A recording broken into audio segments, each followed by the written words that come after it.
Assalamualaikum warahmatullahi wabarakatuh. Saya Syifa Syahrani Bahmid, NPM 521161107, akan membahas tentang video dokumenter yang telah diberikan. Sebelum saya lanjut ke pembahasan selanjutnya, saya ingin memperkenalkan nama kelompok saya yang terdiri dari Syifa Syahrani Bahmid, saya sendiri, kemudian Anasya Cita Cindy Ayuki, kemudian Faz Aufa Ulya, Fatih Fiorel Mardian, dan Seliana Mahadewi. Saya sendiri akan menceritakan tentang alur atau apa sih yang ada di dalam video yang saya nonton terkait dengan petani tersebut. Jadi, film dokumenter ini menceritakan mengenai kehidupan seorang petani yang bernama Bapak Ngatenu. Jadi Bapak Ngatenu ini beliau tuh sudah menjadi petani selama 30 tahun dan beliau itu merupakan pekerja yang sangat senang dan menyukai serta mencintai kerjaannya, di mana dia itu mengerjakan segala pekerjaannya itu dengan ikhlas, dengan senang, tanpa banyak mengeluh. Dan juga Pak Ngetanu ini merasa nyaman hidup sebagai seorang petani, karena menurut beliau dengan menjadi seorang petani dia tuh tidak perlu berpikir tentang banyak hal seperti berpikir tentang kehidupan yang lain seperti politik dan lain sebagainya.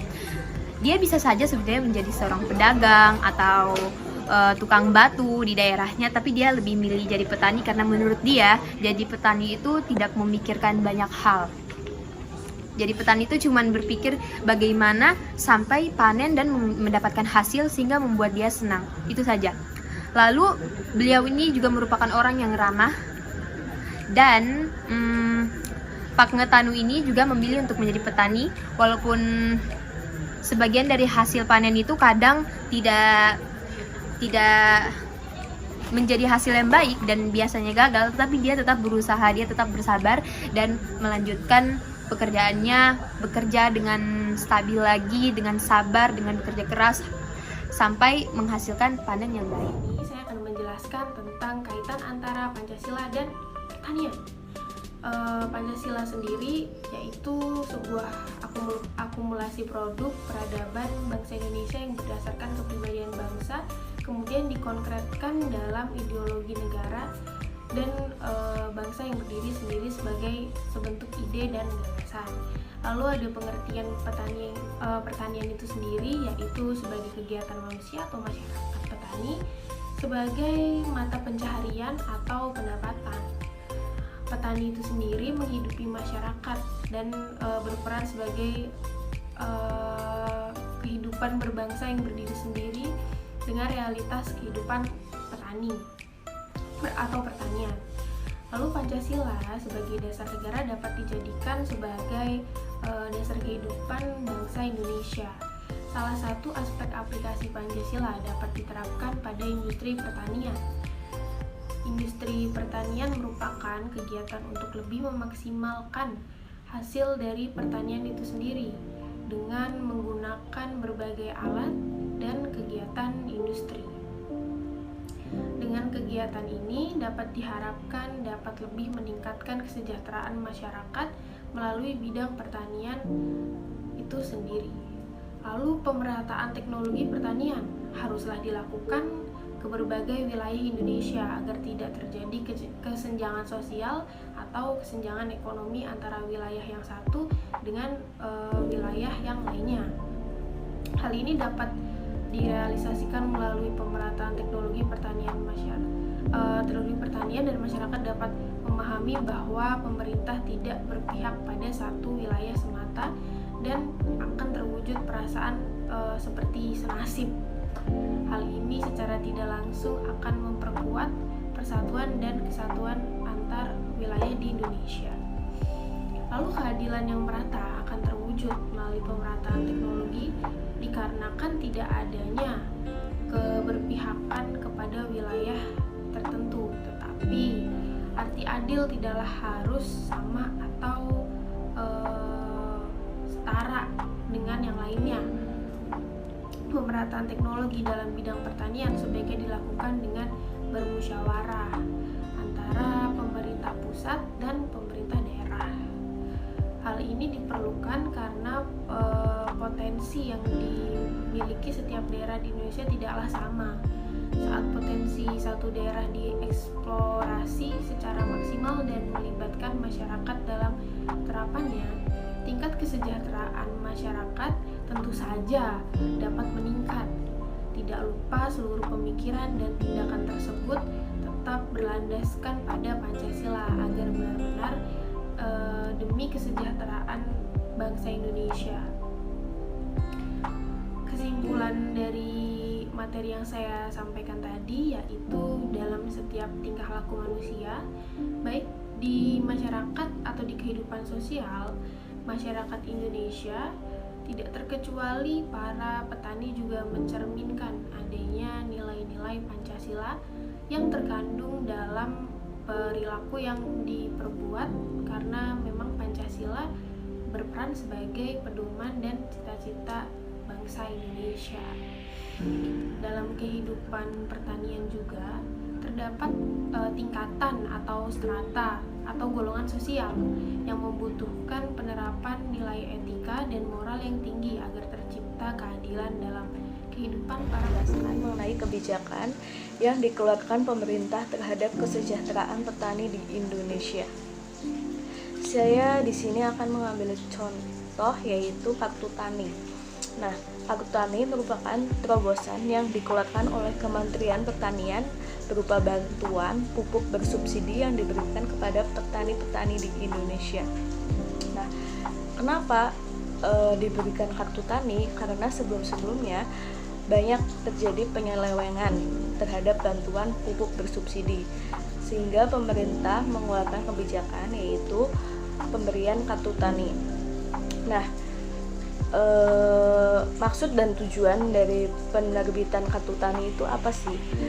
Yaitu yang pertama adalah terwujudnya pendistribusian, pengendalian, dan pengawasan pupuk bersubsidi kepada para petani yang berhak menerima. Kemudian selain itu juga ada terwujudnya distribusi pupuk bersubsidi sesuai dengan asas 6 tepat, yaitu tepat jumlah, jenis, waktu, tempat, mutu, dan harga, serta pemberian layanan perbankan bagi petani.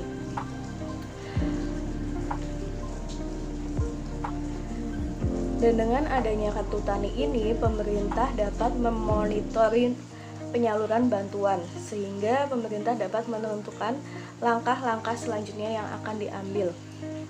Nah, kenapa saya mengambil contoh Kartu Tani? Karena orang tua saya juga sebagai penerima Kartu Tani, dan di sini saya melihat banyak sekali manfaat yang didapat oleh petani dengan adanya Kartu Tani ini. Sehingga petani dapat membeli pupuk dengan harga yang lebih murah dari harga normal. Akan memberikan solusi untuk masa depan pertanian di Indonesia di tengah lahan yang semakin lama semakin habis. Seperti yang kita ketahui, pertanian di Indonesia ini merupakan salah satu kekuatan negara di masa depan. Namun, ada yang menjadi hambatan yang harus dihadapi, yaitu semakin berkurangnya jumlah lahan untuk bertani. Umumnya, kegiatan bertani ini dilakukan di daerah pedesaan, yang dimana para petani didominasi oleh masyarakat yang umurnya relatif tua. Nah, tentu saja untuk menangani krisis lahan di masa depan, yaitu dengan diadakannya perombakan ulang dalam sektor pertanian. Pertanian harus dipindahkan ke daerah perkotaan. Karena ada beberapa keuntungan dari hal tersebut. Salah satunya, tingginya target pasar di daerah perkotaan, serta jauh lebih efisien dibandingkan kegiatan pertanian yang dilakukan di daerah pedesaan. Kegiatan bertani secara modern ini merupakan salah satu solusi. Namun, modernisasi dalam sektor pertanian ini bisa terjadi jika petani sebagai pelaku utama ikut responsif terhadap perubahan ini. Salah satu bentuk pertanian modern yaitu aplikasi pertanian presisi atau precision agriculture. Jadi, petani pada masa depan menggunakan satelit image dan teknologi geografi lainnya untuk observasi jenis tanaman apa yang cocok ditanam pada lahan tersebut. Kemudian, adanya sistem sensor di lahan pertanian untuk mengukur kelembapan dan suhu dari tanah dan udara yang ada di lahan tersebut. Karena itu, petani membutuhkan informasi yang akurat mengenai kondisi tanah, pemberian air, pupuk, ataupun pestisida secara efektif yang digunakan pada tempat yang membutuhkan. Sehingga pertanian secara modern, khususnya metode ini membutuhkan sumber daya alam yang berpotensi terhadap perkembangan teknologi dan teknologi yang mendukung untuk menghasilkan hasil tanaman yang maksimal. Saya akan membawakan analisis dan solusi anak muda yang enggan bekerja di sektor pertanian. Analisisnya sendiri di sini di zaman saat ini bukan menjadi suatu hal yang asing, suatu hal yang janggal apabila banyak sekali anak muda yang enggan atau kurang berminat bekerja dalam sektor pertanian. Padahal pertanian itu sendiri sangat penting dalam menghidupi masyarakat, memberikan bahan mentah bagi suatu industri dan juga salah satu sumber pemasukan ekonomi suatu negara, baik melalui ekspor ataupun melalui ekonomi makro yang paling kecil sekalipun. Peran lain pertanian yaitu sektor pertanian merupakan salah satu sektor yang bisa dibilang memiliki kontribusi besar, kontribusi yang sangat berpengaruh dalam penyerapan tenaga kerja. Namun fenomena berkurangnya jumlah petani dan menurunnya minat pada sektor ini tuh menambah permasalahan mengenai ketenaga kerjaan pertanian. Fenomena seperti ini dapat terjadi seiring berkembangnya zaman dan berkembangnya ilmu pengetahuan. Kenapa? Karena hal itu menyebabkan pola pikir masyarakat berubah dan berpikir bahwa petani itu adalah suatu pekerjaan, suatu profesi yang dilakukan oleh orang tua dan membutuhkan suatu usaha keras gitu, banting tulang, kayak pekerjaan yang membuat capek, lelah, letih. Dan anak muda zaman sekarang itu lebih suka bekerja yang di dalam suatu ruangan yang tidak perlu berjemur di bawah sinar matahari, seperti pekerja kantoran. Dan pemuda sekarang itu juga sudah memiliki ide kreatif dan menyukai passive income seperti membuka bisnis ataupun trading saham ataupun menggunakan mata uang online seperti Bitcoin dan sebagainya. Nah, faktor lain yang menyebabkan menurunnya minat pekerja, minat tenaga kerja muda di sektor pertanian ini itu mencakup beberapa hal. Seperti sektor pertanian itu dianggap kurang bergengsi dan kurang bisa memberikan imbalan ataupun gaji yang memadai. Nah, hal tersebut itu disebabkan karena sempitnya rata-rata penguasaan suatu lahan di sektor pertanian itu sendiri. Jadi seorang hanya menjadi pekerjanya, bukan pemilik lahan. Namun di era modern ini di sektor pertanian, karena generasi muda itu memiliki suatu pola pikir yang cerdas dan jenius dan kreativitas yang berkembang seiring dengan perkembangan ilmu pengetahuan, maka generasi muda dapat berperan secara tidak langsung, dapat terjun secara tidak langsung, sehingga kayak panas dan terik matahari itu bukan lagi menjadi alasan. Generasi muda bisa terjun secara tidak langsung dengan memanfaatkan teknologi dan berbagai inovasi. Nah, di sini yang selanjutnya saya akan membawakan solusi mengenai anak muda yang ingin bekerja di sektor pertanian, terkhusus bekerja secara langsung terjun ke ladang, ke sawah, ke tempat bertani. Nah, di era industri 4.0 ini, pemerintah dan terkhusus semua elemen pemuda diharap dapat mempercepat transformasi teknologi dan digital, terkhusus di sektor pertanian, guna meningkatkan kesejahteraan serta mewujudkan pertahanan pangan nasional secara jangka panjang, secara berkelanjutan. Pemuda diharap bisa berperan melalui digitalisasi untuk mencapai suatu praktik agribisnis, agri-industrial yang baik dan presisi. Presisi yang dimaksud adalah tepat, sesuai dengan yang ditargetkan. Nah, dengan teknologi digital diharapkan dapat menyebabkan suatu peningkatan pendapatan petani dan perbaikan produktivitas. Nah, pemuda harus mendorong konsep pertanian berbasis teknologi yang bertumbuh kepada suatu observasi, yaitu seperti riset dan pengukuran yang menghasilkan suatu data dan data-data penentu lain yang sebagai tolak ukur kegiatan kerja bercocok tanam yang efektif dan efisien. Nah, jika petani menguasai teknologi seperti petani-petani di luar negeri ya, seperti yang petani di Singapura, di Jepang, atau di Amerika Serikat, penampilan mereka itu bisa dibilang terlihat keren, terlihat mentereng, terlihat tidak kalah bergengsi oleh profesi pekerjaan lain. Nah, baik di saat bekerja maupun waktu bersantai di luar pekerjaan mereka. Karena apa? Mereka itu disebut petani yang cerdas dan berkiprah di dunia pertanian yang cerdas. Itu disebabkan mereka memahami teknologi gitu.